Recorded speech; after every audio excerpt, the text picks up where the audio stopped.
all. I would note for whoops. I would note for the record that all board members are present and accounted for. Moving on from there, we have the approval of our May 9th, 2024 URA regular board meeting minutes. I'd look for a motion to approve. Do we have a second? Second. All those in favor? Aye. Aye. Any opposed or abstentions? Then the motion carries. I'd also like to note that the URA board met in executive sessions on June 7th and before our board meeting today on June 13th. The purpose of the executive session on the 7th was for briefing purposes only for today's meeting. And then earlier today was on legal and personnel matters. Our next item on the agenda is public comment. At least as of an hour ago, we had no one registered for public comment.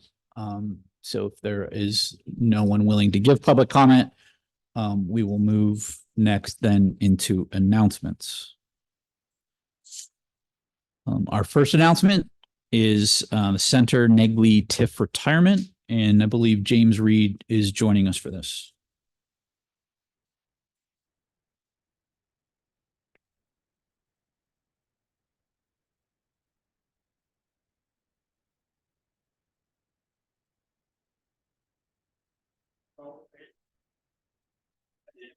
Hey, good afternoon. My name is James Reed, and I'm the Senior Manager of Development Finance. I'm here to announce the retirement of the Center Negley Tax Increment Financing District. Tax increment financing, or TIF for short, is a creative public financing tool the URA uses to foster large-scale redevelopment that would otherwise not be financially feasible due to high development costs related to development challenges like inadequate infrastructure and environmental contamination. In a TIF, the three taxing bodies agree to invest a portion of future tax revenue from private development into public infrastructure improvements needed to make that development feasible. This investment leverages large private investment and creates benefits for the development, the three taxing bodies, in Pittsburgh's residents and business districts. The Center Negley TIF was created in 2004 to support the development of the Shadyside Market District at the corner of Center and Negley Avenues and the attached 54-unit condominium building. A $2.14 million TIF note was authorized to fund a portion of public infrastructure improvements, including traffic signals, a bus shelter, street paving, walkway lighting, sidewalks, and public access steps. This TIF note was repaid by 50% of the increase in real estate taxes generated by the development project.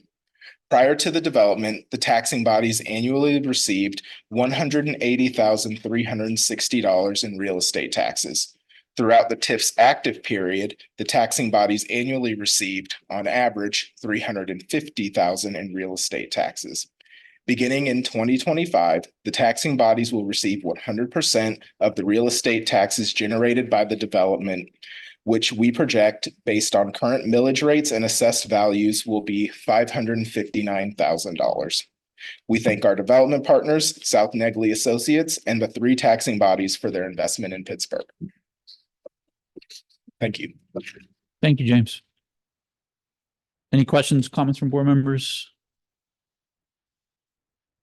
Moving on then, our next announcement is the availability of affordable housing bond funds for our existing programs, and I'll be turning it over to Chief Wassler.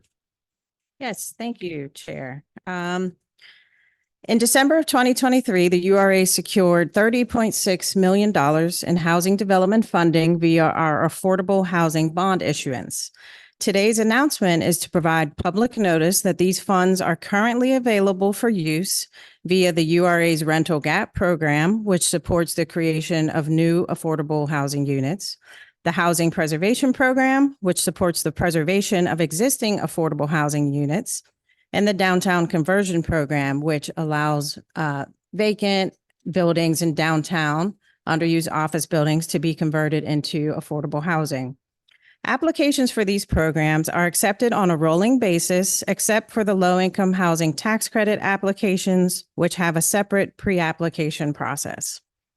The creation of a new construction or bridge loan program is underway at the URA, and we expect those program guidelines to be presented to the board and to the public for a presentation in Q3 of 2024.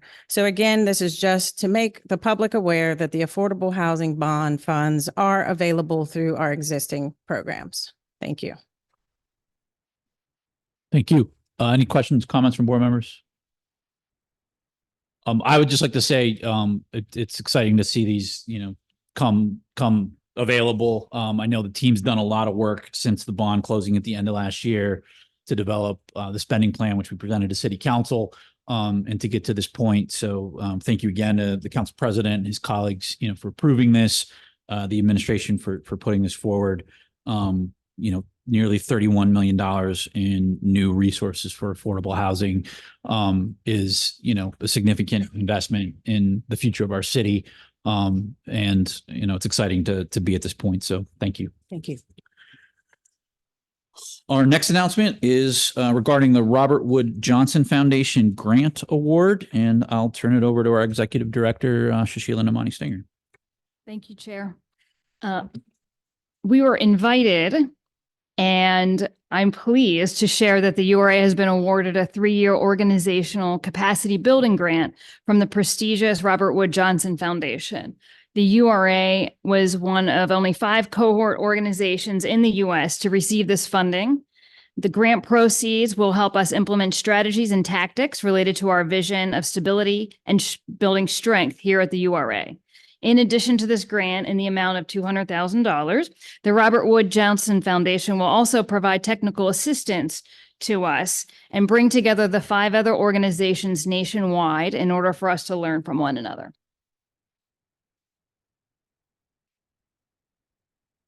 This is great. Thank you for pursuing these funds. It's hard to find grant funds that let organizations do things like this and really focus on building that capacity. So I applaud the leadership team, even if Tom's just lurking in the background squinting while everyone else is smiling so nicely in that photograph. But that notwithstanding, this is great. So congratulations. Yeah, congratulations to the team for securing those resources to help drive that work forward. So thank you.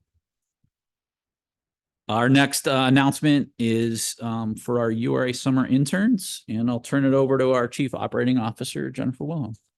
Thank you, Chair. I'd like to announce our 9 summer interns. We have amazing young folks here working with us for the next couple months on basically almost all of our departments. I want to go through them really briefly and mention what universities they are from. We have Billy Q from the University of Pittsburgh, Amari Richardson from Slippery Rock, Tri Long Nguyen from the University of Pittsburgh, Elisa Carney from the Indiana University of Pennsylvania, Shaza Rahim from the University of Pittsburgh, Sydney Greenway from the University of Pittsburgh, Kenny Fan from the University of Pittsburgh, Julian Kroger just graduated from Chatham and will be attending NYU in the fall for graduate school, and Anastasia Harus from Chatham. So we welcome all of them and are very excited to have them here. That is great. Yeah, thank you, Chief Wilhelm, and thank you to all the interns who applied and are spending their summers with us. It's truly appreciated. Next is the for sale signs on URA, available URA owned properties, and I will turn it over to ML Meyer. Thank you, Chair. My name is ML Meyer, and I'm the URA's Director of Real Estate. But I think we got ahead of ourselves. Yeah, we're going to go back really Sorry. quickly. Back one, I'll come next. All right. Apologies. I'm going to announce a new RFP opportunity. We are going to be releasing soon on June 17th an RFP to procure external engineering services on an as-needed basis to help complement the internal engineering capacity that we have at the URA. We'll be using our Ion Wave system. This will be posted also to the URA's website, and we will be reviewing these and hopefully selecting at least one firm to help us at the August board meeting. Thank you. Now I'll turn it over to Director Meyer. Sorry. Thank you. Thank Yeah. you.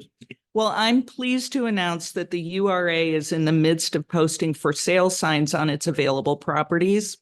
For sale signs were discussed at the March 2024 board meeting, but since the signs are going up now, we wanted to mention it again.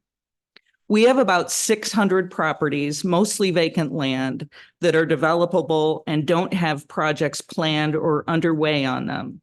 The signs we're posting are a way to get the word out.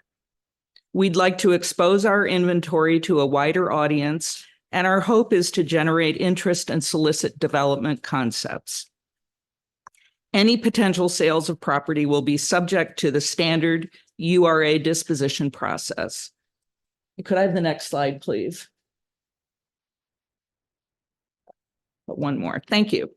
We have previously described the property stabilization work we're undertaking using American Rescue Plan Act dollars. We're taking this work on under the framework of our Crime Prevention Through Blight Remediation Initiative.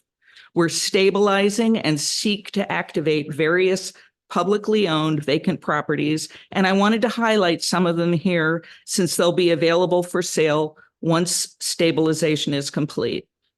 We have 235 Michigan Street, which is a house in Beltshoover, 346 Renfrew Street, a house in Larimer, 325 Jacunda Street, a house in Knoxville, 312 and 314 Camp Street, which are row houses in the Upper Hill, 403 Grove Street, a house in the Middle Hill, 6957 Hamilton Avenue, which is a mixed-use structure in Homewood, 1719 and 1721 Fifth Avenue, which are adjoining mixed-use structures in Crawford Roberts, and finally 400 Larimer, a mixed-use structure in Larimer.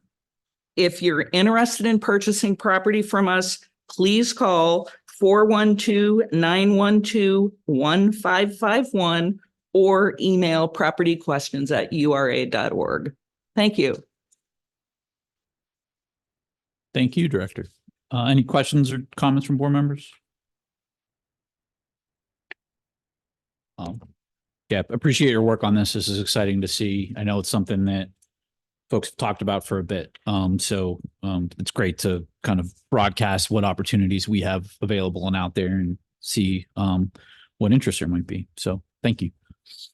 Our last announcement is the US EPA Brownfield Cleanup Grant for Swiss Elm Park Solar Development. And Lily Friedman will be joining us for this one. Hello, everyone. Good afternoon. My name is Lily Friedman, and I'm the Manager of Development Projects here at the URA. Today, I'm thrilled to announce that the URA was awarded $2 million in Environmental Protection Agency funding from the Brownfields Cleanup Grant Program for the Swiss Elm Park Solar Remediation Project. The former slag heap, which for folks who don't know, slag is a waste byproduct from the steel manufacturing process, will be remediated through a clean fill, cap and cover approach, including topsoil and vegetation. The remediation will be the first phase of a larger development project planned to include approximately 15 acres of solar development and approximately 55 acres of Frick Park extension. This funding closes the financial gap for approximately $6.5 million remediation project. So please keep an eye out for a request for proposals to be issued later this summer. I want to give a special shout out to the grants management team dedicated to this project here at the URA, Marcus and Kimberly. These two work tirelessly behind the scenes and are an absolute powerhouse of talent when it comes to fundraising and grant writing with enormous impact on the city of Pittsburgh. So many of the shovels that hit the ground in my department's development projects would not be possible without their support. Also, thank you to John for your community engagement and data management support, Paul for your technical expertise and effectively communicating the appropriate remediation solution, and Robert for improving our application with such vivid and important historical background of the site and so much more. We are so grateful to the EPA for seeing the value in our project, for our technical support partners from West Virginia University, and to all the others who have advocated for our project along the way, including but not limited to Mayor Gainey, Congresswoman Lee, Senator Casey, and Senator Fetterman, and of course, Councilmember Warwick. Thanks for giving the opportunity to celebrate with you all today, and I'm happy to take any questions or comments from the board at this time. Any questions or comments from board members? Mhm. Thanks, Lily. I appreciate you going through that long list of thank yous. So there's some folks that makes my job a bit easier. So Yeah, well, thank you so much Yeah. for having me today. And thank you for your work on this.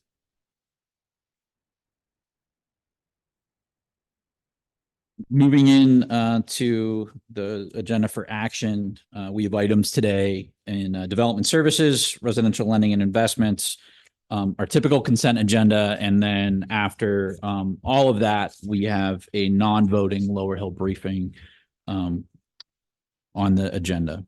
So going into development services, our first item on the agenda is related to the Somerset at Frick TIF district, and I will be turning it back over to James Reed.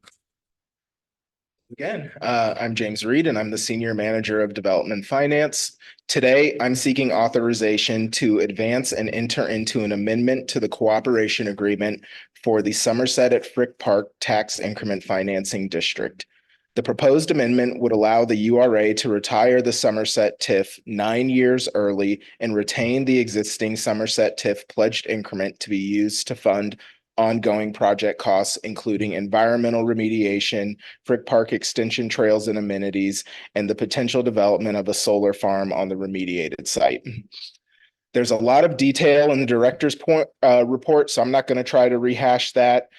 What I think is really, really important is that, if you go back to 1995 and 1997, when we entered into our public-private partnership with Somerset Land Development Associates, this was a really incredibly ambitious project. We don't have it. We don't have a photo up, but the slag heap on the first phases of the development, was more than 50, probably somewhere between 50 and 100 acres, and by some estimates was 120 feet tall.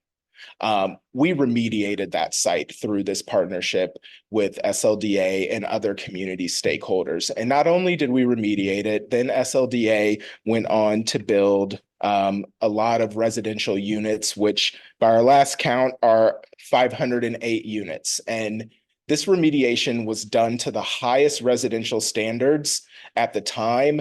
Involved a lot of investment from the federal EPA and through the State Department of Environmental Protection. And it was very innovative at that time. And now we're at a point, some 20, 25, almost 30 years later, where we had a TIF that was going to advance some additional residential development, but our community stakeholders and partners wanted to reimagine what that would look like.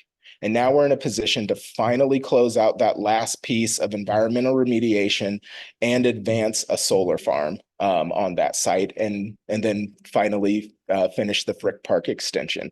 So I just think it's important to remember that with these TIFs, what we are often able to achieve is, really substantial and innovative at the time. And so we really thank the investment of the taxing bodies to make this type of activity possible. So I'll pause if there are any questions. Thank you, James. Questions, comments from board members? James, thank you for the very thorough presentation of this. Yeah, I think it's an important point, not just for the benefits of remediating the environmental remediation, the solar farm that, Lily just updated us on, and you reinforced that this is going to help to advance, but that, the increase in revenue that will now be coming to the taxing bodies, and that 9 years earlier than expected. Those are funds, because it's 9 years early, that were not anticipated, in any of the revenue models and monies that'll be hitting the books beginning in 2025, that, the county, the city, and the school will be able to put to work. So it's great to see this, coming to end early and still being able to advance, those environmental benefits, the expansion of the park, and everything there. So thank you for the work on this. And I'll just add, I think I neglected this, but for the record, we're anticipating, based on current millage rates and assessed values that starting in 2025, the taxing bodies are going to receive 100% of those taxes, which we think is going to be in the neighborhood of $1.8 million. Yeah. That's no small amount. So yeah. Thank you for mentioning that. So if there's no other questions or comments from board members, entertain a motion to approve. So moved. We have a second? Second. All those in favor? Aye. Aye. Any opposed or abstentions? Motion carries. Thank you, James. Thank you. Our next item on the agenda is approval of the 2024 Neighborhood Initiatives Fund guidelines, and Jamie Petrosky is joining us for that. Everybody, my name is Jamie Petrosky, the Neighborhood Business District Program Analyst. I'm coming to you with a request for the approval of the revised Neighborhood Initiatives Fund guidelines. So the program is entering its 6th year, and since the program's inception, the URA has dispersed approximately $1.6 million in funding, and we currently have an additional $1.5 million funds committed to existing projects across the city of Pittsburgh. And so, next slide, please. So just as a reminder, we came to you all in April with a request for these changes, and we did open the guidelines for public comment and received 5 comments from community members. But here are the following major changes to the guidelines. So raising the grant ceiling to $150,000. Currently, the maximum grant request is $100,000. Second is increasing the tier 1 grant range from what is currently $20,000 to $30,000 to $20,000 to $50,000 as the tier 1 grant. Originally, the guidelines that we presented to you had the tier 1 grant range proposed changes $30,000 to $50,000, but based on the community feedback that I received and other conversations outside of our formal JOT form, folks really pushed for the $20,000 minimum grant to remain. And so we have decided to keep that minimum, that grant minimum. Third, refocusing the eligible uses of funding to vacant property activation, facade or exterior building improvements, public realm improvements, and public art. And streamlining the application process to build stronger relationships with our applicants and partners, and creating a rolling deadline, application deadline. And with these approvals, we will open the program with these new guidelines on July 1st, 2024. And with that, I will be happy to answer any questions. Thank you. Any questions or comments from board members? No. I know we had these up for a while, so I appreciate you, updating us on the changes that were made from the draft to now. I don't know that I have a question as much as, especially now that we're moving to the rolling application, whether it's through announcements, on a regular basis, or how we just make sure to kind of lift up and highlight, the awards, because they don't always have to come, or very seldom have to come to the board on the announcement. I think it would be good to see, the investments we're making and understand, how we're kind of advancing those, and, have that discussion, for the public. So if there's no other questions or comments from board members, entertain a motion to approve. We have a second? Second. All those in favor? Aye. Any opposed or abstentions? The motion carries. Great, thank you.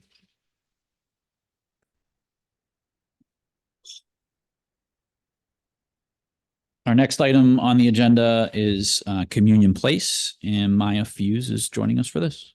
Hi, everyone. Good afternoon. My name is Maya Fuse. I'm a project manager in the URA Asset and Management Department. Today, I'm asking for 2 separate authorizations to enter into a grant agreement with Communion LLC for $800,000 from the Community Program Fund and $200,000 in Development Block Grant Programming for a total of $1 million. Next slide, please. If you remember this project from our February 2024 board meeting, Heron and Wiley Phase 1 consists of new construction for a 4-story building. It will include 6 affordable 1-bedroom apartment units, 2 affordable studio apartments, and then retail space on the bottom. The total project cost is $3,675,000. These funds will be used for pre-development and construction cost. Since February of 2024, Communion LLC has presented Phase 1 to the Hill District's Development Review Panel and has scored 86%. And most recently, this project has been awarded $200,000 from PHFA's Fair Grant Program. Lakeisha Bird is the developer for this project, and she is on the line for any questions that you may have. Thanks, Maya. Lakeisha, I don't know if there's anything you want to add or say to the board? No, there's nothing additional to add except to extend my thanks to both the community leaders and civic leaders and just the URA's continued support of the project through this funding. As Maya mentioned, this project will provide a mix of mixed income housing opportunity for the community, as well as a viable commercial space. And just wanted to note that funds such as this make these opportunities possible. So I just wanted to state that and extend my thanks. Thank you.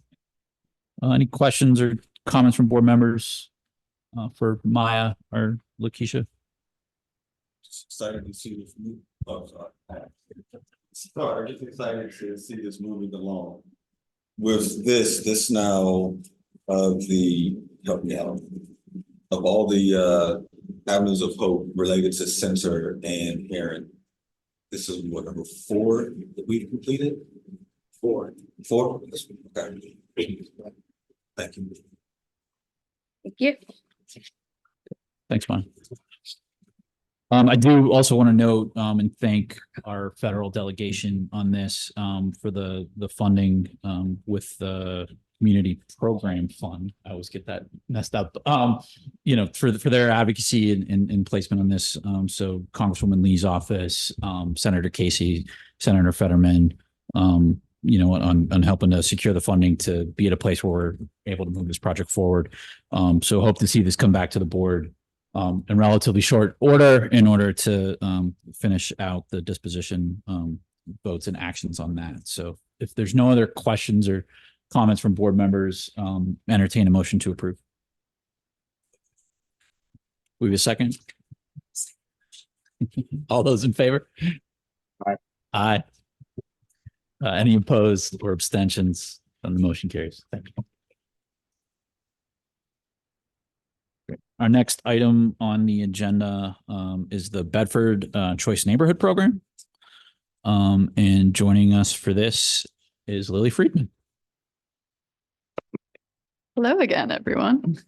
Today I'll present this item on behalf of Project Manager Brandon Wilson, who is unable to attend today, but is here.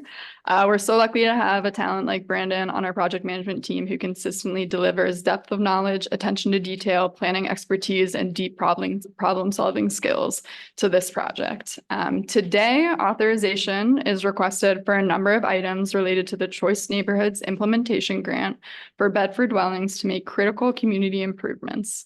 These items include authorization to enter into an implementation services agreement with the Housing Authority of the City of Pittsburgh, or HACP, for the implementation of the Bedford Choice Neighborhood Plan through critical community improvements. Authorization to approve the Bedford Choice Facade Repair and Renovation Program guidelines. Authorization to enter into a grant agreement with the Hill Community Development Corporation, or Hill CDC, and Pittsburgh Housing Development Corporation, or PHDC, for 8 parcels on Bedford Avenue for stabilization and rehabilitation. And last but not least, authorization to enter into a grant agreement with PHDC for 7 parcels on Bedford Avenue for facade repair and housing rehabilitation. Next slide, please, for support to the authorizations. In July of 2023, the City of Pittsburgh was awarded a $50 million choice implementation grant by U.S. Department of Housing and Urban Development. The URA, as the implementation entity for the grant, will receive $7.5 million to complete critical community improvements, or CCIs, that serve the entire Choice neighborhood and supplement the new rental housing that will be constructed through the grant. With the help of the community and other implementation partners, including HACP, the City of Pittsburgh, Trek Development, and Allegheny County Department of Human Services, the URA developed 4 CCIs. 2 of these CCIs will address homeowner housing in the neighborhood and will see their first implementation phase undertaken at the 2700 block of Bedford Avenue. These 2 CCIs are acquisition and rehabilitation for homeownership and facade repair and renovation program. The project will include the use of Choice neighborhood funds to stabilize and rehabilitate 5 row homes owned by the Hill CDC and 3 townhomes owned by the City of Pittsburgh, with the goal of selling the rehabilitated properties to first-time homebuyers below 80% AMI. These row homes are attached to 7 privately owned row homes that will receive stabilization assistance and will be prioritized for the first round of the Bedford Choice Facade Repair and Renovation Program that will serve existing homeowners in the Hill District. Dave Howe, Financial Operations Manager of PHTC, is also here with me today, and we can take any questions or comments from the board at this time. Thanks, Lily. And I also know the CDC. Yeah, I was gonna want to acknowledge them. Oh, sorry. Can you talk to us a little bit about the timing? I have not participated in all the calls, but I know there are frequent calls between all the respective parties because there's an urgency around this. So can you just talk to us a little bit about the timing? Yeah, I think that without Brandon here today, I don't want to go into much detail on it, but we can definitely get back to you with the timing of the different phases here and how that will also play out. I can speak to that just a little bit. Sure, High level. So currently, they're seeking to engage an architect to understand the full breadth of the improvements needed on all of the units and assemble bids. And I mean, that's the stage where they're at now, is assembling the scope of work so that we could start to get this thing out to bid so that more units aren't compromised. Yeah. I have a follow-up question to the council presidents, but before we kind of get in, I did want to offer Marimba, I know if you have anything you'd like to add to Lily's presentation or Dave, before we kind of dive in. It's a critically important project, and grateful if you support it so that we can stabilize not just the vacant units, but the units alongside the vacant units are many of them are occupied. Yeah. So they are also, problematic properties for the residents who live there. We frequently get calls and inquiries and more from the homeowners there. So we're just eager to resolve this project. Thank you. Yeah.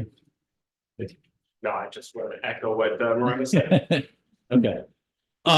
Yeah, my follow-up was actually going to be along those lines into the question, because I know one of the sort of critical things we were waiting for was HUD's approval on the CCI plans, and that was received last week, just in terms of then the ability to begin to sort of obligate or spend these monies in line with the plan. As it relates to the existing properties that are occupied, do we have an ability to move, I guess, more expeditiously on those? And it may be more a question for Brandon and Lily, but if we aren't able to answer it, I guess I would be interested in understanding what we can do to address the occupied properties, and some of the things like pest control and other things that I know we've heard from residents, throughout the process here. Right. So right away, we started with a land care engagement to clean up all of the issues on all of the properties. And we're using a URA land care contractor right now to do that. We're also talking with the homeowners who are occupying some of the units. And I don't really know the details exactly of what HUD is allowing in terms of spending down money sooner on the occupied properties, but we can get back to you on that. Okay. Yeah. Thanks.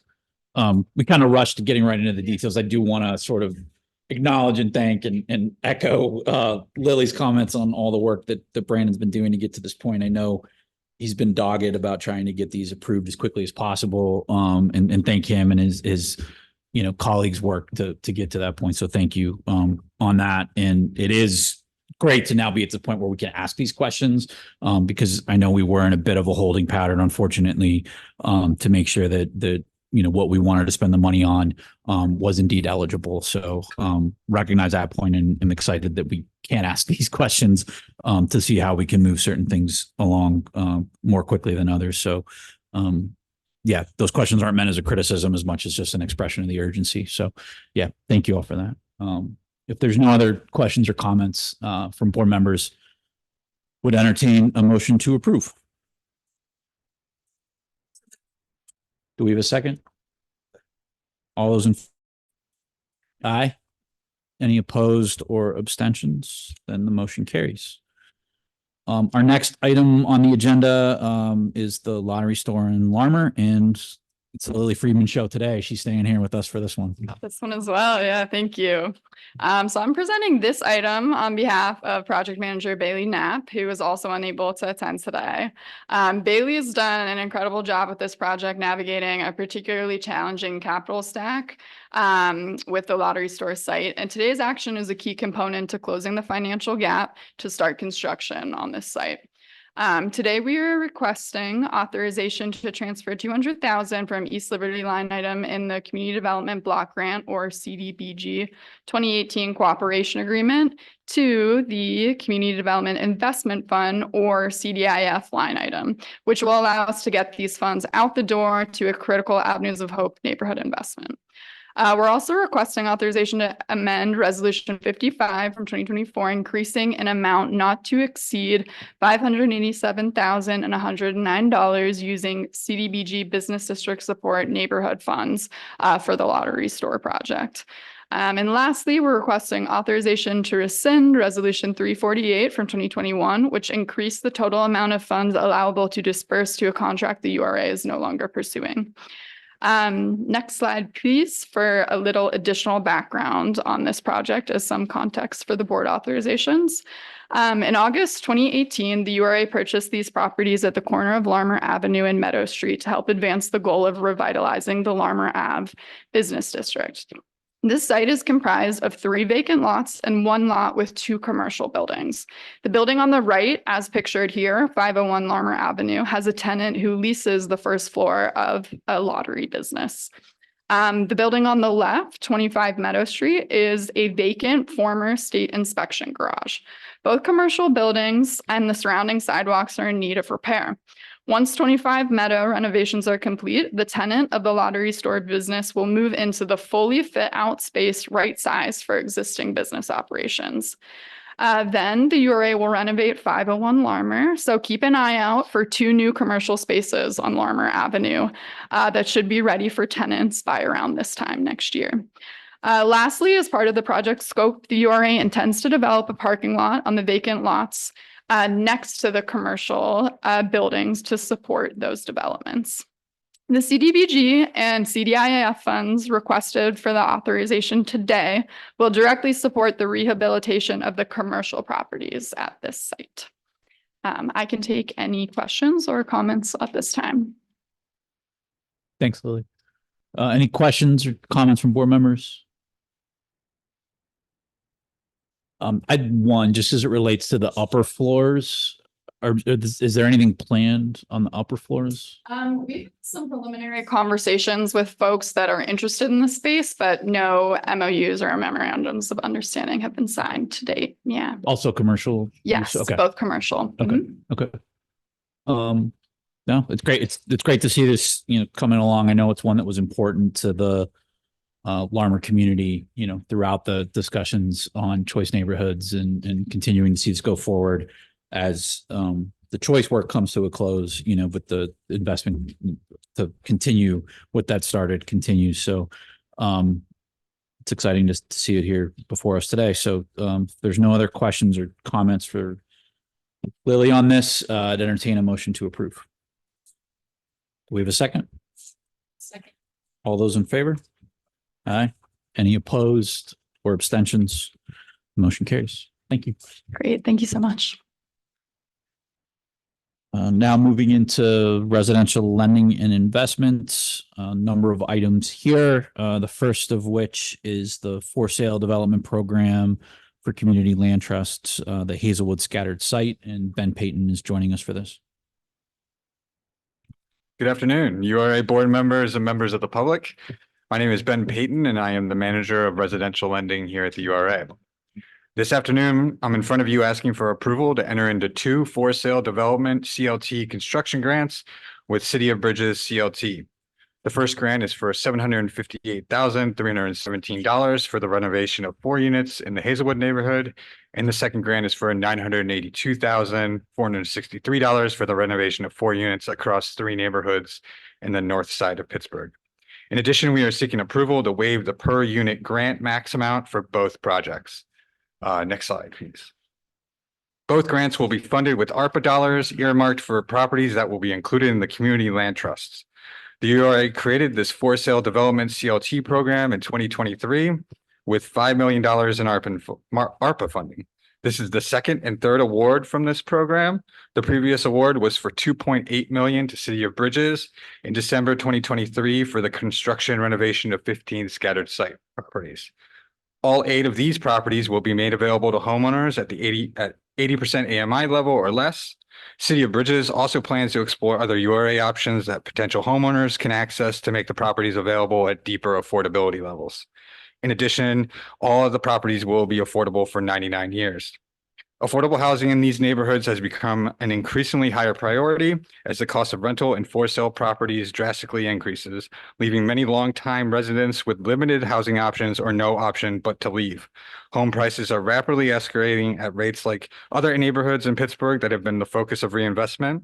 And we believe these 2 projects are worthy projects that will help address the lack of affordable housing supply in all of these neighborhoods.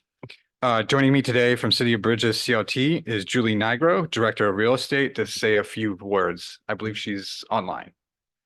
Yep, I'm here. Thank you, Ben, for that summary of the projects. And just want to say first off, we greatly appreciate the opportunity to be here today and be considered for this once in a lifetime funding opportunity through the ARPA funds.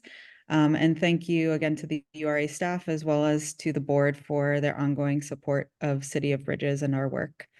So just to have a couple brief points, Ben summarized our projects very well.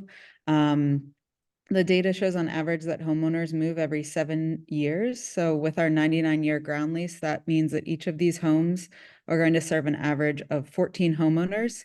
So if you do the math there, that means this funding will serve an average of over 100 homeowners in the lifetime.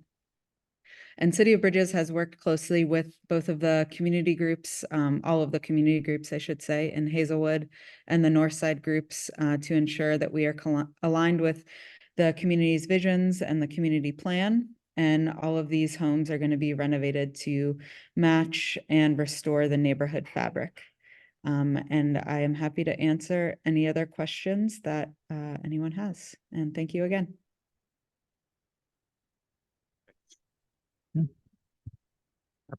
Thanks, Julie. Thanks, Ben. Any questions, comments from board members? I just, aside from just thanking you generally for the work on this and advancing these forward, I know we've seen at least a couple other of the CLT, investments through ARPA on this. And, as Julie said, it's once in a lifetime and we're making lifetime investments with this. So that's great and critically important. I do just want to note, and we see it on the slide here, the 4 4-bedroom units, and the 3 3-bedroom units. Those are great to see, that high bedroom count and family unit size.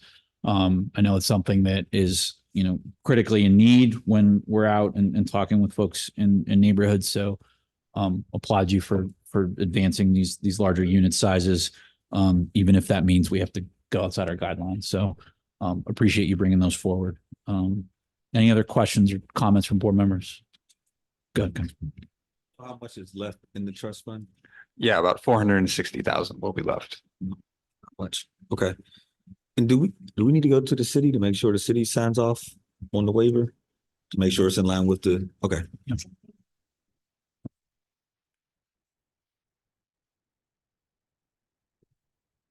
Any other questions or comments? Okay. Seeing none, then I'll entertain a motion to approve. Do we have a second? Second. All right. All those in favor? Aye. Any opposed? Any abstentions? I am abstaining given recent board service to CBCLT. Motion carries. Thank you. Thank you. Thank you. Thank you.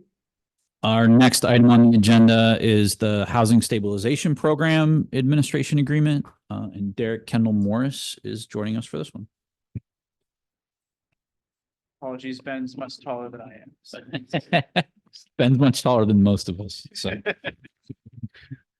Well, good afternoon, everyone. My name is Derek Kendall Morris, Manager of Consumer Lending within the URA's Residential and Consumer Lending Department. And I am here this afternoon requesting authorization to enter into a program administration agreement with Action Housing Incorporated in an amount not to exceed $850,000 for the administration of the Housing Stabilization Program. Can you go to the next slide, please? Housing Stabilization Program, as a reminder, provides one-time and short-term financial assistance to households at or below 50% of the area median income who are facing a temporary or non-recurring housing crisis.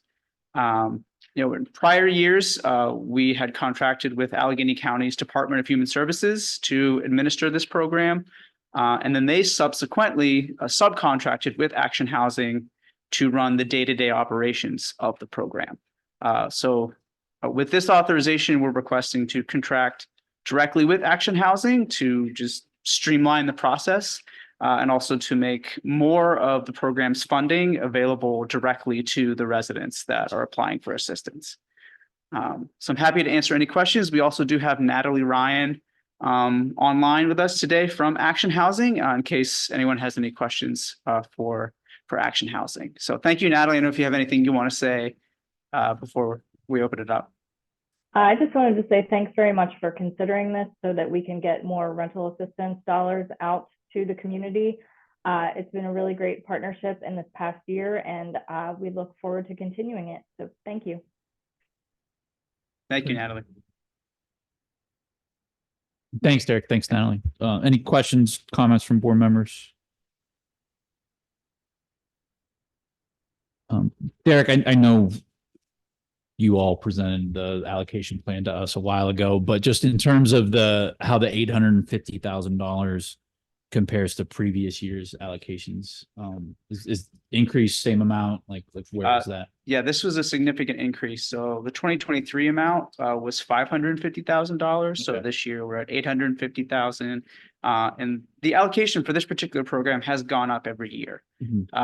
Just, to reflect the need that we're seeing on the ground and the success we've had getting the money out the door for this particular program. Yeah. Okay. And this is Derek for you or Natalie, just knowing that the emergency rental assistance, funds are starting to kind of wind down, right? But to your point, Derek, the need sort of still being great. I mean, kind of asking you to forecast, but how do you see this funding kind of being adequate, ample, or ways in which we ought to maybe have conversations with other partners around additional resources? I can tell you that since we've announced some changes to the Allegheny Housing Stabilization Collaborative, which included those emergency rental assistance funds and also included our previous HSP allocation, the number of folks coming to us hasn't gone down, and the number of folks that we have in process right now that as we're awaiting this new allocation, we have 266 families in process that live in the city of Pittsburgh. So I think that illustrates pretty well how high the need is out there. So I do really appreciate the URA being so responsive to that need and increasing the allocation, because we will certainly be able to help more families with that. Thank you. Any other questions or comments from board members?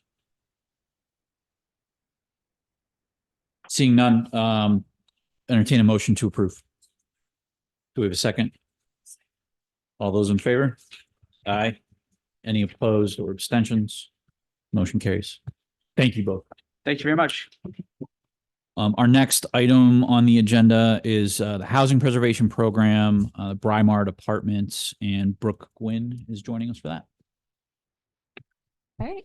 Good afternoon. My name is Brooke Gwynn. I am a housing lending analyst in the residential lending department. Today, I am presenting two requests for authorization for Brymart Apartments. The first is a request for authorization to enter into a housing preservation program loan agreement with Brymart Apartments in an amount not to exceed $602,626. And an authorization to enter into a grant agreement with Brymart Apartments, Inc.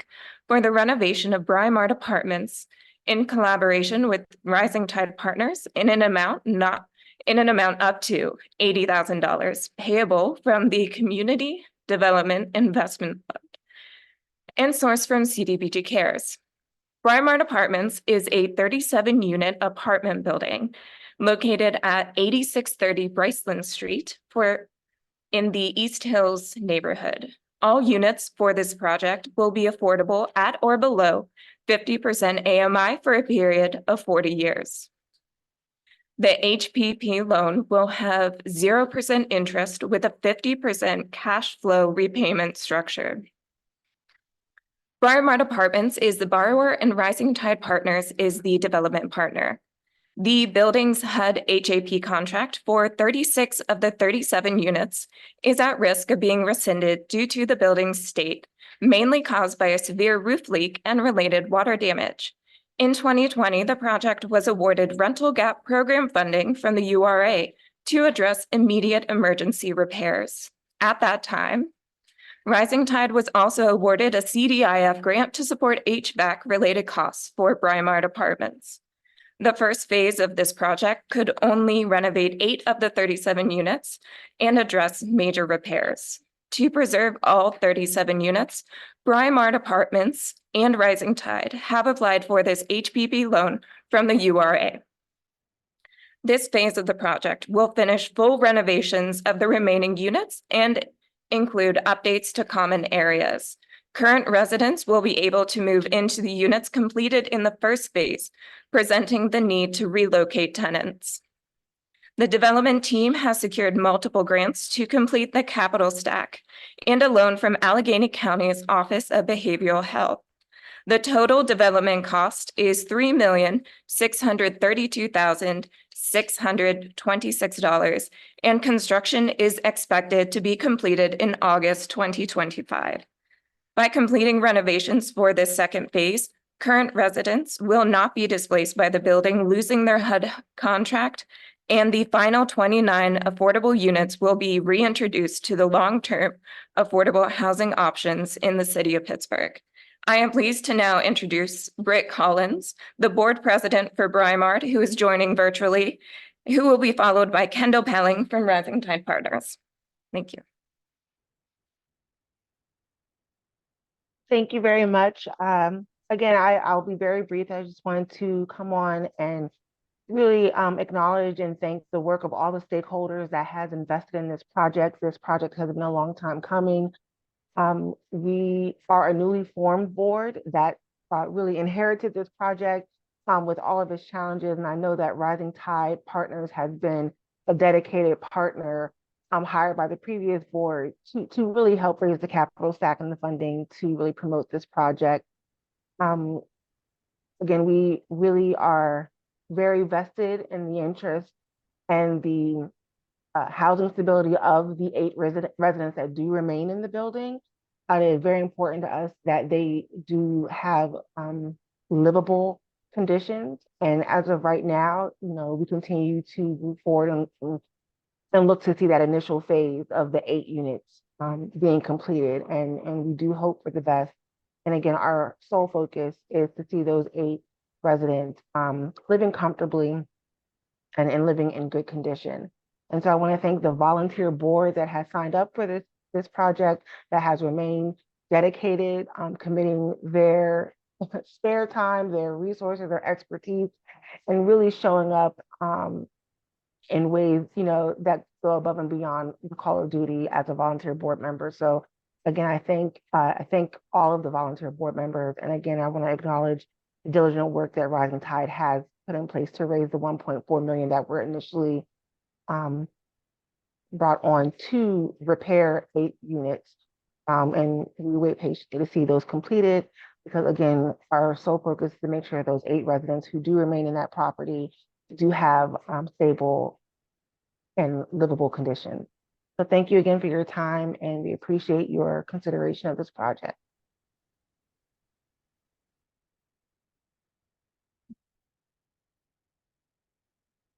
That was well said by Britt. I'm Kendall Pelling, Director of Rising Tide Partners, and I want to thank the staff at the URA for hanging in there with Rising Tide and the board and our whole development team as we figured out through all the complications of preserving this HUD subsidized property.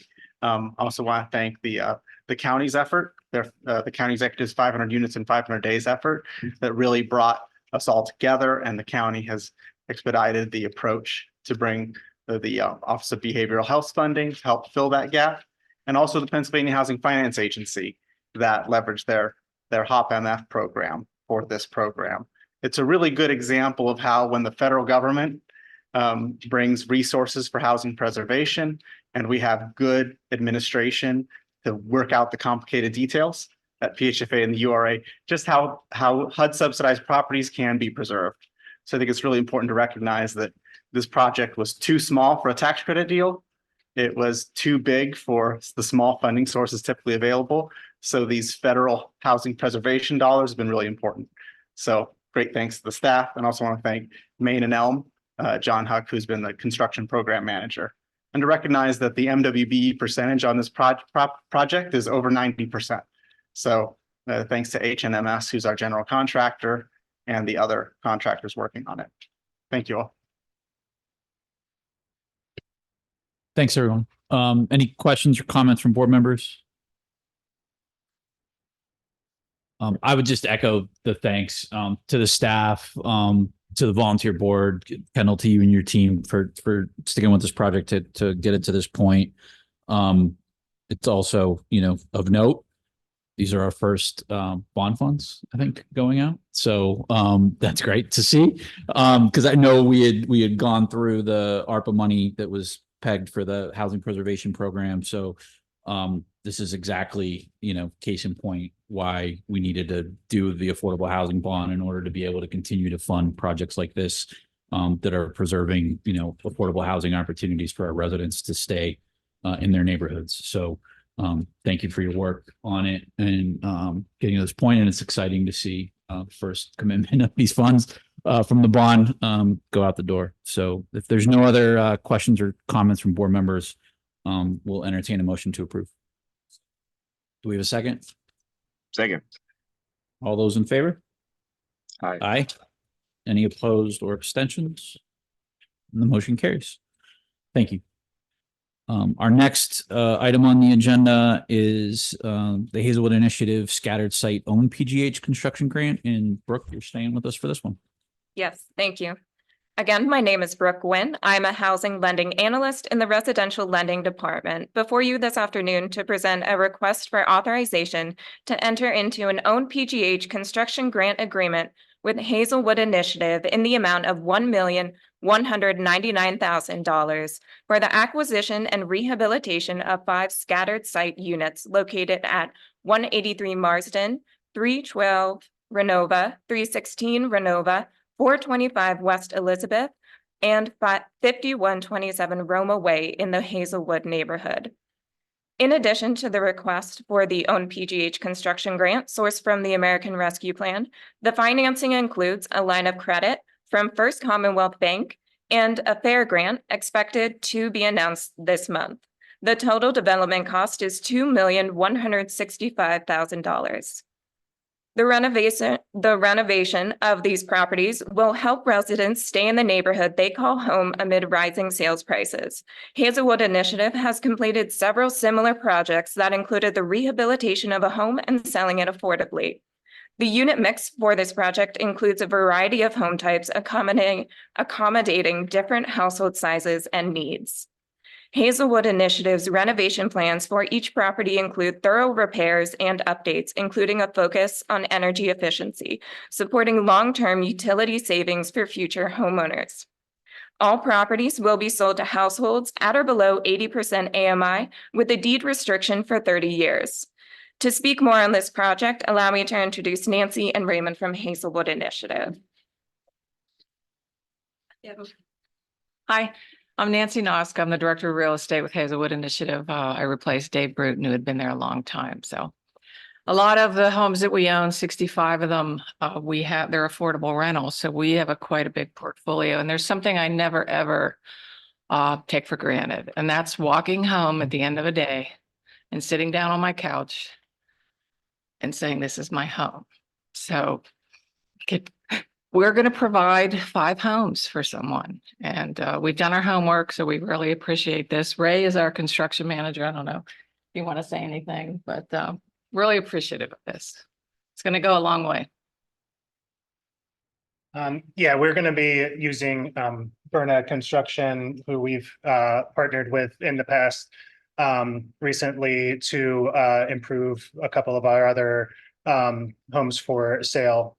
Nancy mentioned the rental portfolio that we are responsible for, but this is not our first go at developing for ownership either. We've developed between 3 and 6 per year over the last 5 years or so, and made connections in the construction industry. So we're really confident in our design and construction team for this project. And yeah, we're just really excited to be doing this with, typically we're with FHLB. So we're really happy to be partnering with the URA in a larger capacity than we usually do with this, should this be approved.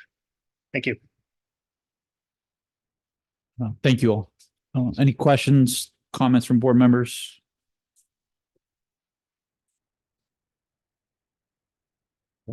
I know we saw a few of these last month for the, I think it was last month for the own PGH construction grants.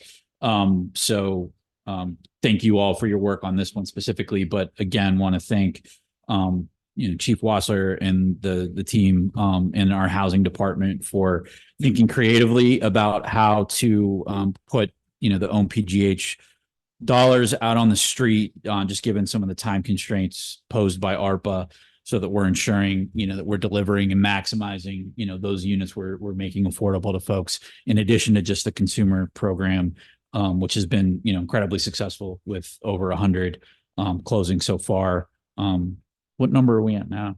I guess. I'm not sure. I know it's a dynamic I program. know we have 5 scheduled for June, so I think we're probably close to 115 or 120 at this point. That's great. That's great. And I just want to shout out Brooke. She's only been with the URA for about less than 3 months. 2 months. 2 months, less than 2 months, and she's already presenting at the board. Yay. Shout out to Brooke, one of our newest residential lending agents. Great job, Brooke. There's no other questions or comments from board members. We'll entertain a motion to approve. We have a second? Second. Yeah. All those in favor? Aye. Any opposed or abstentions? The motion carries. Thank you. Thank you. Next on the agenda is the presentation of the rental gap program guideline amendments. This is a non-voting item, and I'll turn it over to Chief Wasser. Thank you, Chair. So the rental gap program, or RGP, is the URA's dynamic loan program designed to increase and preserve the supply of decent, affordable housing by eliminating health, safety, and property maintenance deficiencies and ensuring compliance with applicable codes and standards. RGP has many sources of funds, including the Housing Opportunity Fund, Community Development Block Grant, or CDBG program, the Home Investment Partnership Program, or HOME funds, and the affordable housing bond proceeds and other funds received by the URA designated for the development and improvement of residential rental housing. And I just want to take a moment to say we are very thankful to our funders from the city, state, and federal governments for entrusting us with these funds for these very important activities. Eligible projects for the rental gap program must contain at least 4 rental units, and at least 10% of all units must be affordable to households at 60, 50, or 30% of area median income, or AMI. This program prioritizes the creation of deeply affordable units by providing more funding per unit to those at 30% AMI than it provides to those at 50 and 60% AMI. And so to help provide an understanding of the need to change these guidelines to increase funding that will be allowable per project, we looked back at the past 3 years of historical rental gap program loan data. The average loan amount per project for the past 3 years is approximately $1.4 million, which had continually escalated year over year.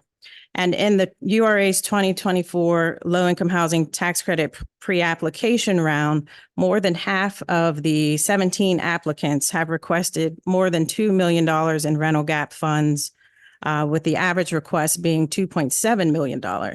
While all of these low-income housing tax credit applications will not be awarded by the state, the request that we received at the URA is still indicative of the need per project. Updates to the RGP guidelines are necessary to meet the current affordable housing gap financing needs currently being caused by post-COVID-19 industry-wide construction escalations, capital markets, financing challenges, and other challenges in the markets. So specific suggested guideline updates include the following: an increase of maximum loan amount per project from $1.25 million to $2 million. As well as an increase of maximum loan amount per unit to the following. For 30% of AMI, increase to $75,000 per unit, 50% AMI increase to $50,000 per unit, 60% AMI increase to $35,000 per unit. The URA will be posting these guideline amendments on our website and accepting feedback on them via our URA Board's meeting page, and that will be available by the end of the day today. And we'll be accepting that feedback through July 3rd. And I want to take a moment to just thank the residential lending team this team will be processing all the rental gap program applications, and that includes the leadership of Ben Payton as the manager, Niklas Person, David DiBernardo, Brooke Wynn, and we have another new lending analyst that started this week, Jared Clayton. And so with that, I am happy to take any questions from the board about this presentation. Thank you. Any questions or comments from board members? Okay. I would just encourage folks to take a look and provide any comment, through the comment period. As Chief Wasser noted on the website, you walked us through the rationale, and I don't know that I have any questions. It makes sense, especially given the additional resources and the added costs. So appreciate the work the team's done to think that through. With that, we'll move into the consent agenda. There's a few items on here.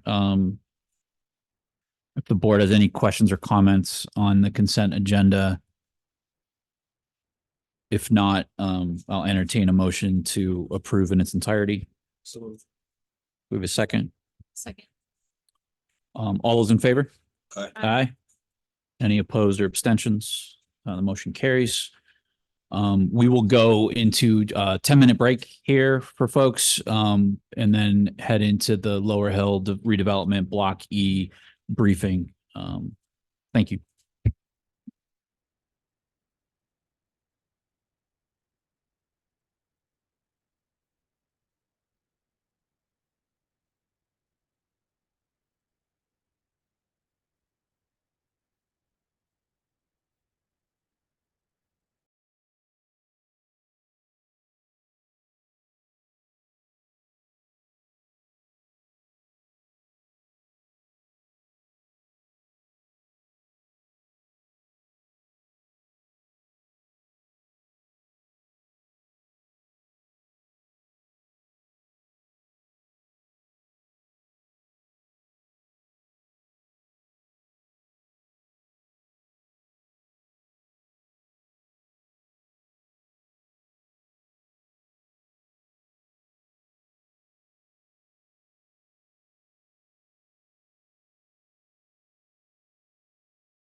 Okay, thank you all for indulging us with that break.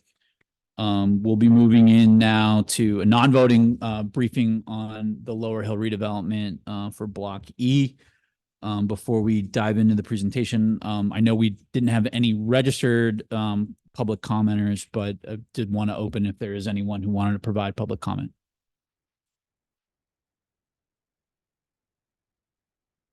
Okay. Good afternoon. I'm Martha Alliance from the Hill Community Development Corporation. Thank you for all of your support today on the Hill District related items. They're all critically important.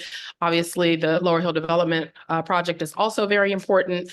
And we are hopeful that this project will be submitting to the Development Review Panel for comprehensive community input very shortly. As you may know, I serve on the Executive Management Committee of the Lower Hill, which governs the implementation of the Community Benefits Agreement.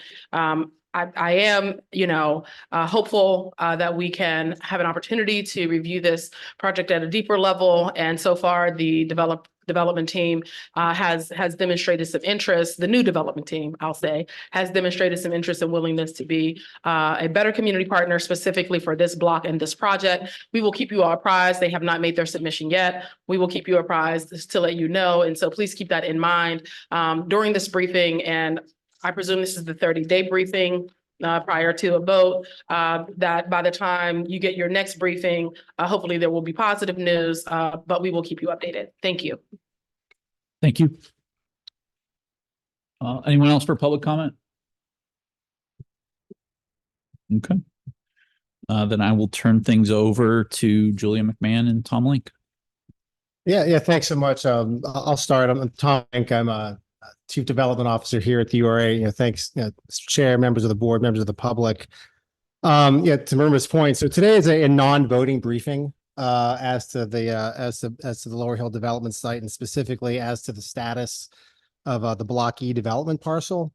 What I'd like to do is start with some just context setting, sort of provide a bit of context of our process of the development parcel and sort of the URA's role in the disposition and takedown of Block E. So to start, Block E is a development parcel, roughly bordered by Fullerton, Bedford, and Logan and Wiley in the Lower Hill development site. It's owned by our partners at the Sports and Exhibition Authority. Pursuant to the option agreement that we entered into collectively with the SCA and the URA in 2018, the SCA and the URA Board of Directors collectively give final approvals prior to takedown of properties at the Lower Hill development site. And of course, which Block E is one of these properties. As part of the URA's board process, as was alluded to in the comment just now, we provide a non-voting briefing of actions that we plan to, but can bring back to the URA board at a future time for formal action. And that's what we're doing today, is this non-voting briefing as to Block E. So just to give some history here, just to give some context again for our board, for the public, the URA board approved a conceptual development plan for Block E back in October 2019 that included a parking garage, public safety facility, and the development of a live entertainment venue.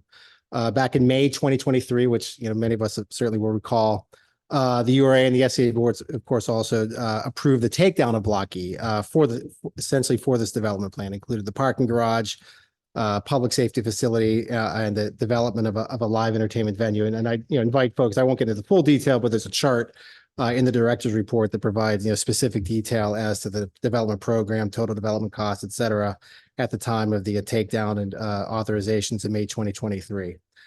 In March of this year, so March 22nd, 2024, PAR, Pittsburgh Arena Real Estate Redevelopment, submitted a takedown notice to the URA and SCA collectively with a specific request. And that specific request is that Block E be subdivided into two development parcels. So Block E1 and Block E2.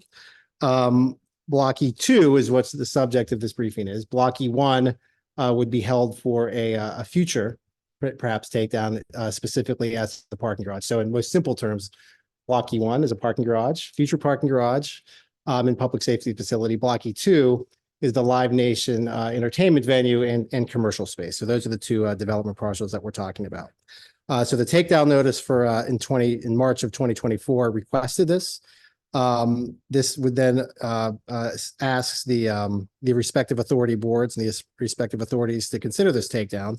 Where Block E2 then would be taken down for live entertainment venues. So just high level, the program, about a 98,500 square foot live entertainment venue, includes about 7,300 square foot of commercial space. Total project cost roughly of about $64 million. Subject to full authorizations by our collective boards, Block E2 would in turn be conveyed from the SCA, who's our partners are here as well, to the venue parcel owner. For this development, the venue parcel owner would enter into a ground lease with an LLC parcel holdco, which would then construct the vertical of the Live Nation, the entertainment venue, excuse me, on Block E2. The holdco LLC is a partnership, or would be a partnership between Live Nation Worldwide Inc. and Fenway Sports Group. So again, this is a non-voting briefing, but part of the purpose here is to sort of provide visibility to and briefing to as to what may be expected at a future board meeting as to specific authorizations that may be considered. So essentially what would be asked of the URA's board and I believe also the SCA's board essentially would be a rescission of previous resolutions as to Block E with a replacement of new resolutions as to the takedown Block E2 as I just described. The previous resolutions, I'll just read them just for the purpose of record and for the context here, would be resolutions 170, 171, 172, and 173 of 2023. These are the ones that were previously authorized as of the takedown of Block E, and they would replace those with new resolutions for the takedown of Block E2 for the development that I just described. One of the important note here, and Julia is going to join us here in a minute to talk us a bit through some of this. The new resolutions for Block E2, as we will all recall, there were a variety of community benefit conditions and other conditions as part of those resolutions for the takedown of Block E. Those conditions would substantially be also included in the resolutions for the takedown of Block E2. Julia will go through them, so I don't want to reiterate them here, but they are related to the retail incubator space that's been committed to, donations as to the Ammon Rec Center, cooperation with the New Rhode Island Theater as to booking, provision of parking, $2 per ticket surcharge, commitments as to minority women in business enterprise participation, workforce development, et cetera. The one benefit, of course, that would not be part of a future takedown for, as we're describing for Block E2, would be as to the public safety facility. The public safety facility was specific to the parking garage development, which is in Block E1 as proposed now. So that would not be included. So I will pause there, and I know Julia's here, and Julia's going to take us through a bit more detail on some of this and some of the context of the development itself and the subdivision. And then after that, we have the development team is here, and we'll have an opportunity to make their own briefing. So with that, I will pause, and I believe Julia is here, and there's Julia. I'm looking outside for someone to watch. In the spirit of thank you to, I'll just be, Julia is the project manager for this project. Julia has done unbelievable work. And I also, Alex, ML, the team, just the diligence here is extreme, and it's a complex project. It's taken a lot of patience and innovation to keep working through this. And I want to thank Julia personally for that. But anyway, so Julia, go ahead with the rest of the presentation. Yeah. Hello, my name is Julia McMahon, and I'm a project manager in the Development Services Unit. I'm going to give an overview of the proposed subdivision plan, the updated venue design, the takedown notice, and the proposed community benefits. So Jonathan, can we go forward? Oh, sorry. I don't know who's, we need a couple more slides. Another slide. I think it's like slide 49. I went through all of this. Yeah, I think we're looking for, yeah. You'll see a subdivision plan. There There it is. Yeah. Thank you. So this slide shows the proposed subdivision of Block E into Block E1, a future parking garage with a public safety facility, and Block E2. Oh, nope. There it is. Thank you. Block E2, a live entertainment venue with commercial space. Next slide, please. So when the board was last briefed on Block E at the May 11th, 2023 URA board meeting, this was the entrance of the music venue at the corner of Logan and Wiley. So we're going to jump to the next slide. So this is the current design at the same intersection, and I'm going to let the design team go through all the changes. Could jump to the next slide, please. This slide, this is the slide from the May 11th, 2023 design, and this is the corner of Wiley and Fullerton Street. Next slide, please. So this is that same intersection with an updated facade. As far as staff is aware, the art that will be included on the building has not yet been finalized. And pursuant of the 2019 term sheet for Block E, the retail incubator space is on Wiley in the mid-block entrance. Next slide, please. So we're going to review the takedown items that the developer is required to provide as defined in the option agreement, started with the completed items. So next slide. So the developer has submitted an updated letter of support regarding the changes to the development from the Hill District Consensus Group. Regarding financing, Live Nation has provided sufficient evidence of financing to construct the music venue. And regarding the sustainability plan, a preliminary plan has been submitted and it just needs some minor updates. Next slide. So we'll go through the in-process items. On January of 2023, Planning Commission approved Block E in the preliminary land development plan amendment. In May of this year, the zoning administrator determined that Block E2 can pass through an administrative review as a minor amendment and does not need to go back through Planning Commission. Live Nation will provide a full submittal when seeking a ROSA, which will initiate the zoning administrator's final review. Next slide. This slide talks about the MWB and workforce development plans. So there are two contractors for Block E at this point for pre-construction. It's Turner Construction and PJ Dick. The developers involving two contractors in pre-construction to incentivize them to generate more robust MWBE plans and workforce development plan. The option agreement requires the development team to demonstrate a good faith effort to reach the city's workforce goals of 25% minority participation and 10% women participation. And Live Nation's stated goal is to exceed those numbers. The developer presented the idea of the two contractors for pre-development to the ERC in May of this year. Because it's not a plan, we didn't get a report. And regarding the economic impact report, staff has yet to receive a preliminary economic impact report. Next slide. We're going to go through the community benefits. The 2019 term sheet for Block B and E and the URA Board conditions of May 11, 2023 obligate the development team to list the listed community benefits for the takedown of Block E.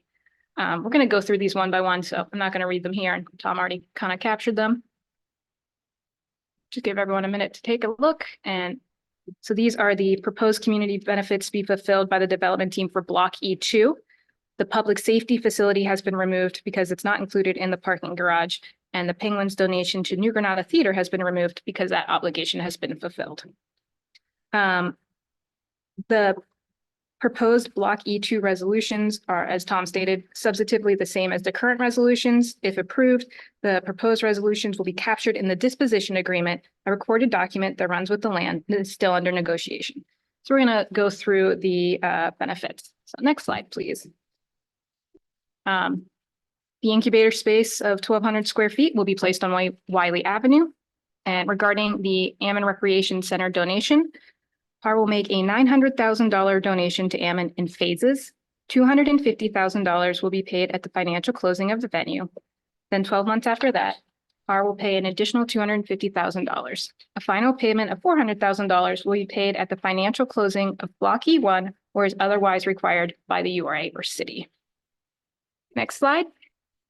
These are related to the New Granada Theater. So the New Granada Theater coordination, the venue operator is to coordinate programming with New Granada Theater, which corresponds with Live Nation's commitment to book and promote 25 events per year for 3 years after the New Granada and venue are open to the public. And regarding parking, during New Granada Theater's first 5 years of operation, PAR will make no more than 250 parking spaces available to New Granada at specific events at no cost to New Granada Theater. Next slide. Regarding the LERTA, the developer or related entity will use commercially reasonable efforts to re-engage with financial institutions to monetize 50% of the Block E Lower Hill Economic Revitalization Tax Assistance owner payments to the benefit of the Greater Hill District Neighborhood Reinvestment Fund at the earlier of 36 months from the financial closing of Block E2 or when commercial lender interest rates fall below 5%. Next slide. Per a ticket surcharge agreement, the music venue's operator is to collect a $2 surcharge on every sale of a public ticket to an event held at the music venue for 10 years, beginning with the first ticketed event at the music venue for the benefit of the Greater Hill District Neighborhood Reinvestment Fund. Next slide, please.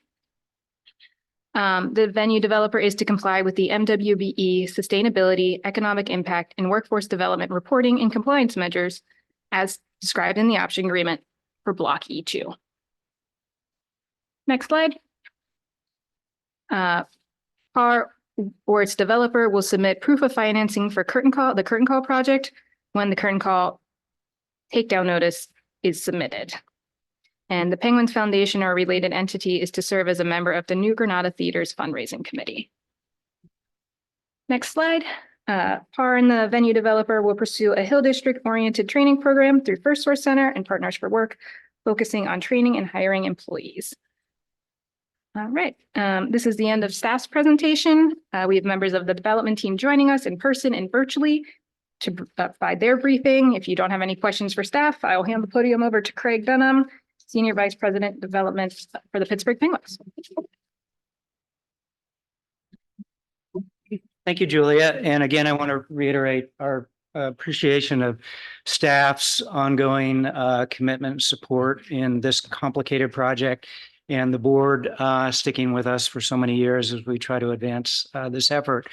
I'm not going to repeat a lot of the things that Tom covered and Julia covered, so we'll skip through some slides.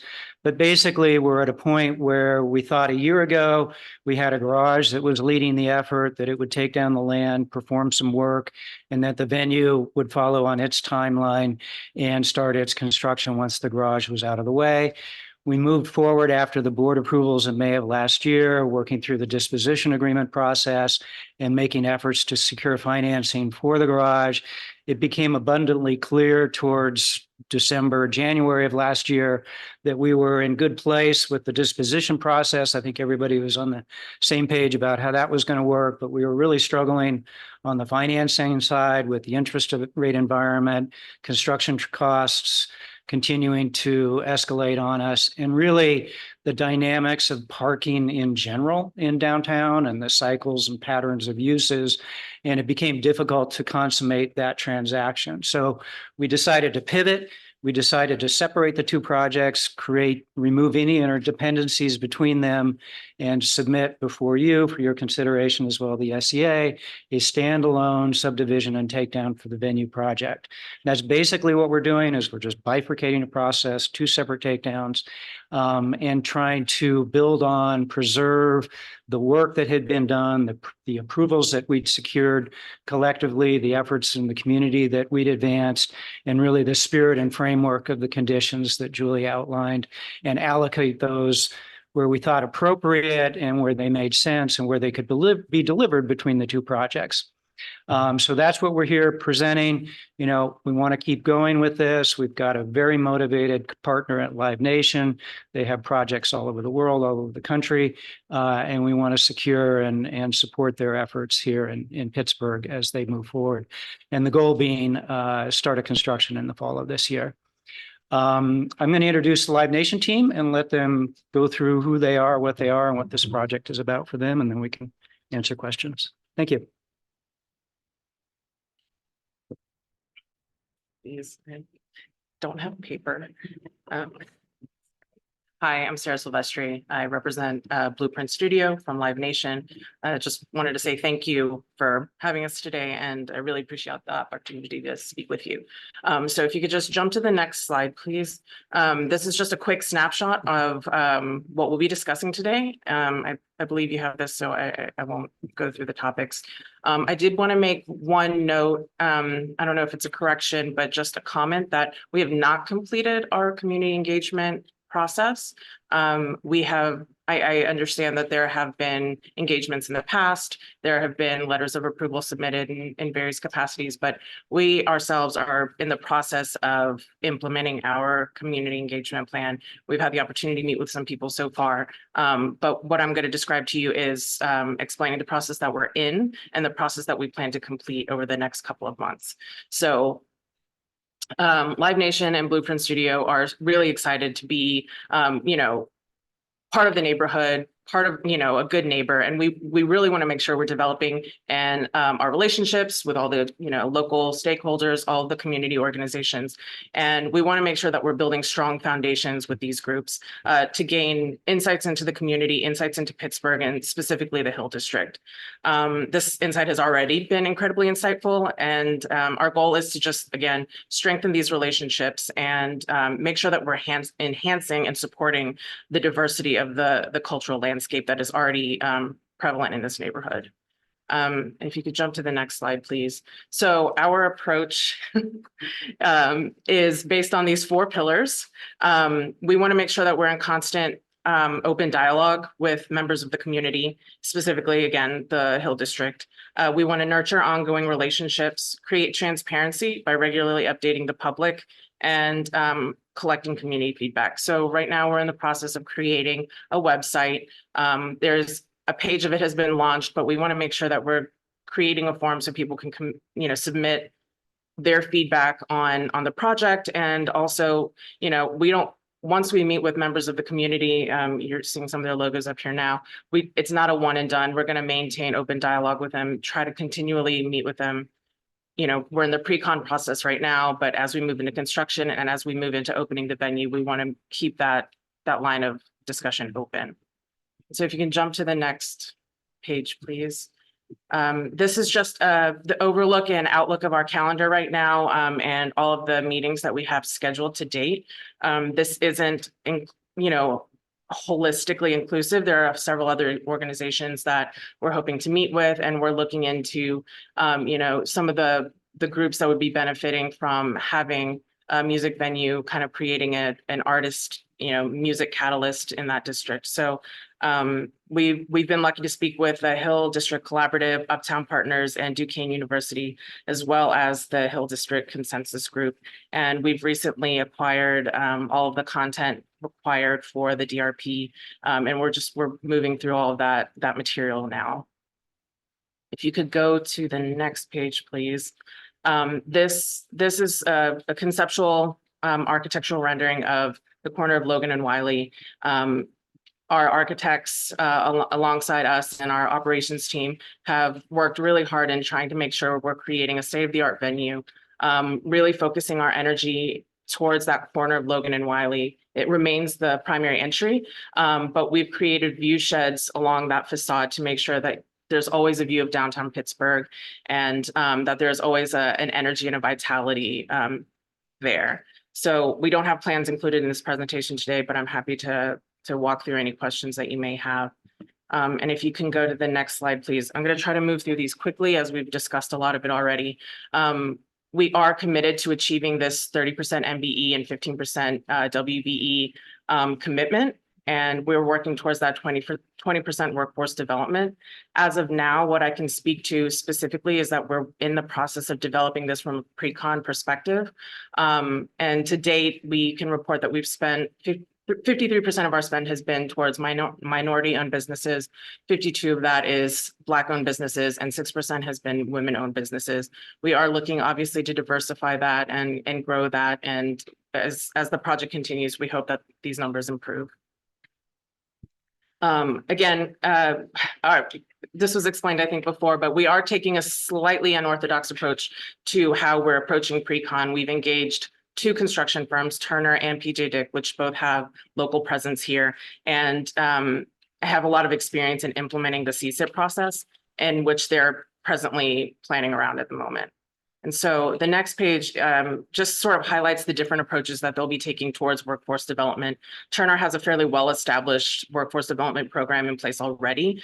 They actually have a very robust apprenticeship program, and throughput is a really important factor for them. And so, their goal is really harnessing their pre-apprenticeship program and helping members of the community, gain access to these apprenticeships and eventually full union membership. And then PJ Dick, while they don't have as robust of a pre-apprenticeship program, they do have many training sessions for small businesses, and they've been conducting those already and will continue to do so for this project. Going on, again, both firms have pretty strong and well-developed plans for WMBE inclusion. Slightly different aspects, but they've both been spending a lot of time, making sure that they're communicating to the broader public that there are opportunities available and that they should reach out to figure out how they can become involved. Again, going into the workforce development updates, Turner and PG Dick are both working pretty avidly on getting this out there. We've already got a newspaper advertisement out there. I believe they've been advertising locally on Whammo, and both companies have been advertising across their social media platforms to discuss upcoming events, trades, pre-qualification events, bidder info sessions, and so forth. And then on the next page, our sustainability plan. So we are working towards ensuring that we meet all the LEED ND requirements that we can commit to.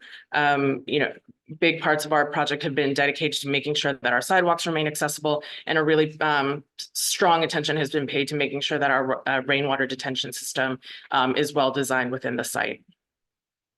So this final slide is the timeline. And just wanted to share kind of where we are in this process and what our outlook is. To date, we have met with the CSIP, EMC, and the EORC. And again, in addition to several other local Hill District organizations, we are in the midst of this engagement process as we speak. We had a meeting earlier today. And in addition to just meeting with the community, we are doing a separate community outreach specifically for CSIP requirements. So there are sort of two distinct paths in that engagement process, just to clarify. We have submitted our early groundworks application for permit and review. We're hoping to receive that permit later this summer. Additionally, we at that time will be submitting our permit for our application for permit for the remainder of the building. And by the end of August, we expect to be awarding our GC and hopefully commencing construction in our planned date of around September of this year. And obviously with the ultimate goal of having our first show of Q1 2026. So that completes my presentation to this group. So if there are any questions, I'm happy to answer them.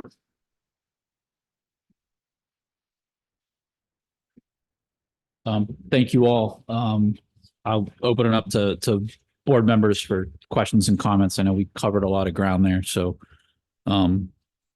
let's dive in.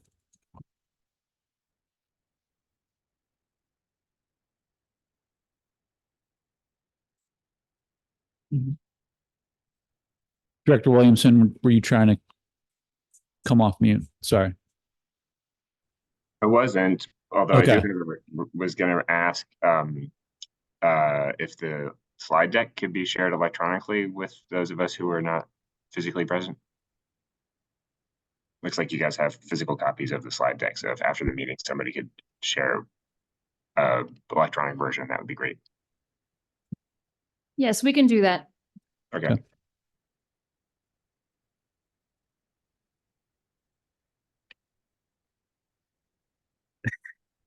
First a comment, then I think three technical questions. The comment sort of being directed towards Live Nation. For me, all the things you've done have indicated that you want to be a strong community partner. So I thank you for that. Towards that end, I would highly encourage you to continue down that road by also submitting your project to the DRP. So technical questions more so for staff. One, the conditions that we have, will the SCA, if and when they take up this vote, will they have the same conditions?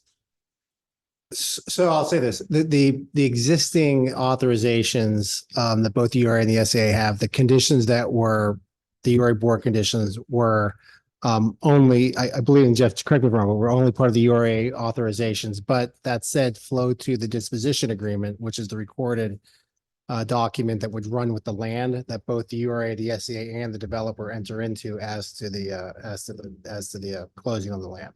So short answer is not necessarily. Long answer is those conditions get put into the disposition agreement, which all parties agree to, which then run with the land as a recorded document at closing. Cooperation. Yeah. Essentially tie it together. So Yeah. what they're. Come to the microphone. Yeah, thanks, Just for Jeff. folks that are I'm about to say, is that Jeff? joining remotely. Only ever seen him on Zoom. Jeff Garsko with the SCA. First time I've seen him in person. With the cooperation agreement that we have, our conditions essentially are the same. Even whether it's written in a resolution or what have you, there may not be the language the same in resolution, but our conditions mirror one another. So. Thank you. Given where you went with the disposition agreement, I'm assuming you're going to go the same direction with answering my second question, which is all the benefits, community benefits that are listed out, how will those be memorialized? They will be memorialized in the disposition agreement as per, assuming, come back to the board and those conditions are approved through the resolutions. That language and those resolutions get codified in the disposition agreement as conditions of the disposition, which in turn become part of that recorded document, which is, again, runs with the land. I hope that answers your question, but that's how they would get recorded in the disposition agreement, specifically as to the resolutions that are, presumably approved by this board. Okay. Which is similar, which is what we did before. Yeah. Okay. Lastly, one of our requirements is sort of an approved MWE plan. Yes. They're taking sort of a unique strategy on trying to get there. Yeah. How will that line up? So that's up to, at a staff level, we need to review that in full. It was a great presentation, and thank you. Can you repeat that? Sorry. One of the requirements at the URA level is an approved MWE plan. And so I was asking how they're going to line up your sort of unique efforts to get to hopefully a really strong MWE plan with our requirement. Yeah, so we'll review as the plan, fully fleshes out and we're able to review in full. We will, review that against the requirements of our board. At a staff level, make a recommendation whether or not we believe it meets the requirements of the board. If we do believe that it does, we would present that to the board at the time of asking for authorizations at the plan, and that's been explained here and fully complete. Satisfy that, and we'll provide that full detail at that time, and then would be part of the disposition agreement as well. Yeah. Thank you. Yeah, thank you. I think that's all I have for right now. Jim. Okay. I had a few questions as it relates to sort of job creation. The first, I guess, maybe more of a comment than a question, but just, in a different way than where we were a year ago, when we talked about this project. I think looking to the efforts that they've done at the airport, which I believe Turner Construction's involved in, around Pit to Work, to really have sort of successful minority, women workforce utilization. I'd be interested in terms of what learnings we have from that, and not just, for your project in particular and the team from Fenway and Live Nation, but Craig, as we're thinking about the broader development and opportunities to kind of port over or, take some of those graduates, right, and put them to work on our site here. So I think that one thing that we're doing Monday morning, we have a call with Rob Cherry and Susie Puskar from Partners for Work to really figure out whether there are ways to adapt the Pit for Work platform to this project. And that'll then give the Live Nation team and the opportunity with their two CMs, because they're working with these two different organizations that have slightly different perspectives, to embrace that and go forward. Okay. So that trying to really leverage the work that's been done out at the airport, we want to build on. Great. Craig, if you mind, I'll go out of order, sorry, and then come back to the question on permit. Just when we talked about it last year too, the rationale for the garage going first, aside from at the time what was believed on readiness, was some structural dependency between the two. I guess, how have you all considered that in the way of proceeding this, just to preserve the, developable nature of the remaining E1 parcel now? There was a construction logic to what we had proposed, that the garage mobilizes, does some site preparation work, infrastructure grading, stormwater work, temporary conditions placed on the whole site. The venue is on the downhill side of the site, so the water was going to be managed that way. Those efficiencies are being lost, so there's some work that the Live Nation project is picking up to do that. And at the time, we had looked at the efficiencies of a shared foundation that would cross the property line. We're now no longer doing that. So it'll be two entirely separate buildings divided by a property line with separate structures. Thank you. And then I guess a question on the permanent jobs for Craig, maybe you or the Live Nation team, because a lot of what was shared during the presentation was specific to construction. I guess I'm interested whether it's the conversations with Partner for Work, or when we talked about this a year ago, opportunities that IATSE is doing and some of the training, programs that they offer through themselves with Partner for Work or with the film office, to make those jobs accessible. Just interested in what discussions you've had or thinking you all have done on that front. Yeah, so just to preface, I'm only the architect. There's a lot about hiring that in HR that are not my strengths, but Sure. I can say that, right now we're speaking specifically to the subcontractor workforce. And eventually that's obviously going to transition into venue staff. Right now, we had a conversation with Uptown Partners, and they were really excited to help us in sort of tapping into their network within the Hill District and, cross promoting so we can really get the message out there. One thing that we will be doing once the project commences construction is hiring a local resident from the Hill District specifically to act as a project manager for the venue to help see that process forward. And that's something that we're in the process of developing right now in terms of roles and responsibilities. And additionally, I can say that for anyone that does join the team at the venue in terms of operation, they'll be starting out with a base pay of $20 an hour if they're part-time staff. Supervisors will come in at $25 an hour, and this is well above state minimum wage and federal in many places. So this is something that we're really proud of, and it's the positions within the venue aren't just gig economy type jobs. They're paths forward for most of the staff that end up joining. I think over half of our current full-time staff or more started as part-time staff. And there are several really great stories about this, but one in particular, a bartender from Philly, that was her gig at the start, but now she runs all of the comedic department for the US for the company. And so, that's a really substantial career path. And so when, we really invest in the folks that join our team, and there's a lot of learning by doing. And so I can speak to those aspects. And I know from opening a venue recently, our recruitment efforts are very considerate of the fact that people have to sometimes work several jobs. We have them in the evening. We have them at numerous times on the weekends, just to make sure that people can make it there. And we hold many of them, and we hold them within the venue or near and around the venue, depending on obviously the state of construction. So I hope that addresses your questions and concerns. Thank you. Director Williamson, I see your hand raised. Yeah, thank you. I was actually going to piggyback a little bit on your questions around workforce development. I was happy to see sort of built into the presentation a little bit of an update on the workforce development plans and the strategies that the two contractors are planning to deploy. But I would be interested in a fuller briefing on what that's actually going to look like in practice. Part of what makes Pit to Work successful is that they actually have invested in the infrastructure that makes it possible for people to be trained: childcare, transportation, a real commitment to ensuring proactive measures to combat gender-based violence in the workforce. And those things, weren't invented at the airport. Those are best practices all around the country.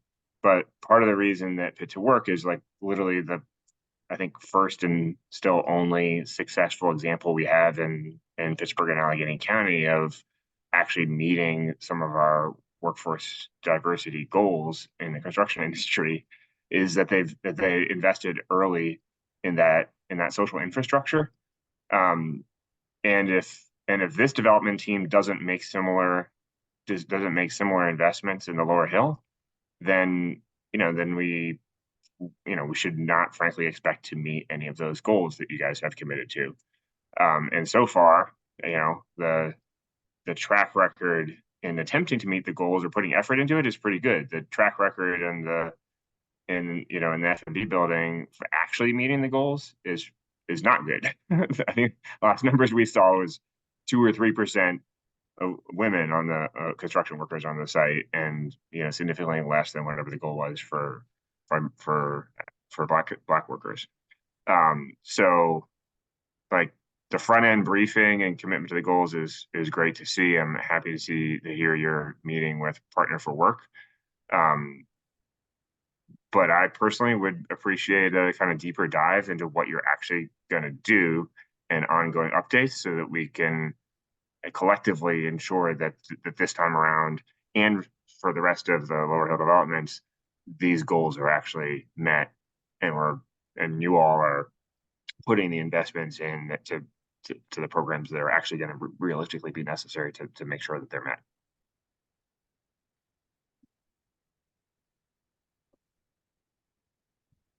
Thank you, Director. I was going to say something about the end use jobs too, but I just wanted to see if there's any comments from the development team on that.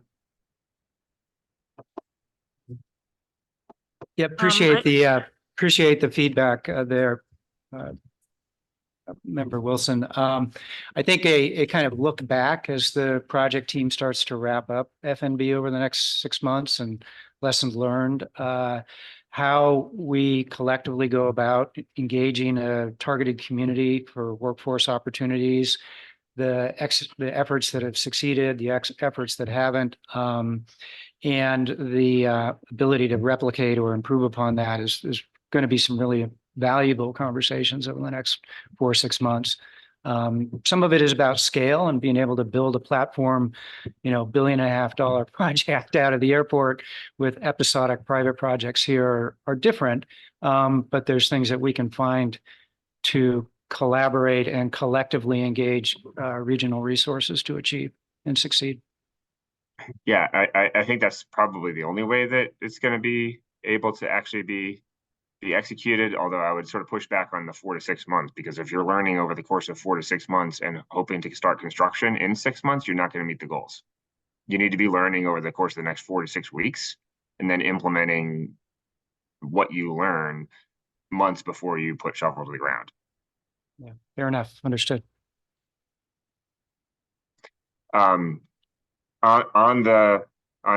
To Chairman Chintalopoulos' point around their questions around the end use jobs, I similarly think it would be really helpful to actually convene a meeting, like maybe with IATSE and the Labor Council and other partners in labor that are doing, have a strong interest in making sure that those jobs end up being good jobs and that they are sourced equitably from the community as well, sometime in the near future. So would the Live Nation team commit to doing that? I think, sorry, I'm jumping in here. So I'm Tally, the PM with the Live Nation team. Sam, I'm more than open and welcome to your feedback. And again, right, we're trying to do this process. We're learning along the way. A lot of the feedback that we've received regarding the workforce development is accurate with what you're saying. You have to start now. If not, it's going to be too late, because it takes time to actually train the people to be able to get into that pre-apprenticeship program, and then eventually get into a subcontractor base or a union base or something along those lines. So again, we're meeting with Partners for Work on Monday, as Craig said, but absolutely, we do want to learn, right, from the experience, what has worked, what hasn't worked, and how can we meet our goals, and put in as much effort as we can to make those goals. As we've said throughout all these presentations, we are very committed to meeting our CSIP goals, right? And this 20% workforce development goal is one that is very important to us as well. So yes, very open to having that conversation. Thank you. Appreciate it. Anything else, Director Williamson?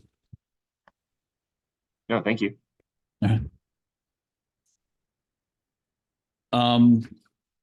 So there's no vote on this today. We'll take a vote at a future board meeting. I do want to underscore what Chief Link shared earlier in thanking staff, Julia in particular, who have worked so diligently on this. Setting aside what I would say is frustrations that it's taken a year to sort of get to this point. I think what you're hearing is some excitement in what you all have shared and presented today about a path forward and, all outward signs towards, approaching some of the opportunities that are before us in a way that I think we're encouraged by.